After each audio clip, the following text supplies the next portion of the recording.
Hello everyone, welcome to my another mini vlog. আশা কৰোঁ আপোনালোক সকলো ভালে আছে আৰু আপোনালোকৰ আশীৰ্বাদত মই ভালে আছোঁ। আজিৰ ভিডিঅ'টো মোৰ খুৰাৰ ছোৱালী ননদ তুলনি বিয়া অৰ্থাৎ সৰু বিয়া আৰু এই বিয়াত আমাৰ গাঁৱৰ যিবোৰ নীতি নিয়ম বা কিছুমান পৰম্পৰা দেখুৱাবৰ কাৰণে চেষ্টা কৰিছোঁ। এয়া ৰাতিপুৱা আমাৰ চুবুৰী তিৰোতাসকলে আৰু বা ছোৱালীসকলে লগ হৈ আমি পানী তুলিবলৈ গৈছোঁ আৰু পানী তুলি আহোঁতে বাটত আমি সকলোৱে লগ হৈ যোৰা নাম ধৰিছোঁ।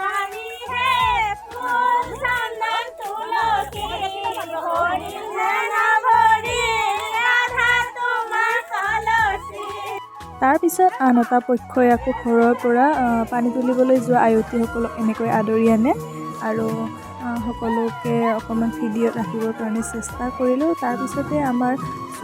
কইনা গা নোওৱা অৰ্থাৎ আমাৰ এইফালে গা ধোৱা পৰ্ব বুলি কয় সেইটো হয় আৰু তাৰপিছত দৰা ঘৰীয়া অৰ্থাৎ য'ত আমাৰ জননী দিয়া প্ৰথা আছে তাৰ পৰা তেওঁলোক দৰা ঘৰীয়া হৈ আহে আৰু দৰা ঘৰীয়াই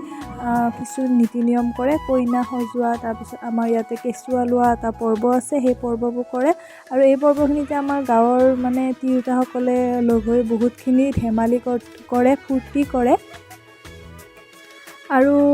ইয়াতে আমাৰ আজি উপস্থিত আছিলে বৰ্তা এজন, উৰুলি দিব শুনিবচোন।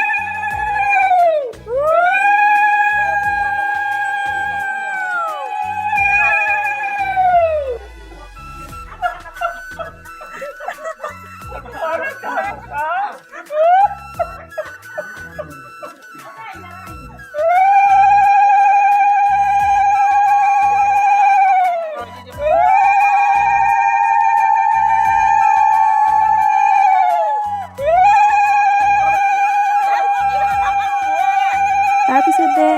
বৰতাই বিভিন্ন ধৰণৰ মাত উলিয়াব পাৰে আৰু আমি দুয়োজনীয়ে ওলাই ল'লোঁ দিনটোৰ কাৰণে আৰু ইফালে দৃষ্টিৰূপা আহিছিলে মেকআপৰ কাৰণে। দৃষ্টিৰূপাক আপোনালোক সকলোৱে জানে, তাই বহুত বেছি ধুনীয়া মেকআপ কৰে আৰু আমাৰ মঙলদৈত তাই নিজৰ কৰ্মদক্ষতাৰে সুনাম কঢ়িয়াবৰ কাৰণে চেষ্টা কৰিছে আৰু সফল হৈছে আৰু এনেকৈয়ে ভিডিঅ'টো অকণমান দেখুৱালোঁ আৰু শেষত ৰিচিপশ্যন হ'ল অৰ্থাৎ খোৱা লোৱা পৰ্ব আৰু খোৱা লোৱা পৰ্বৰে আজি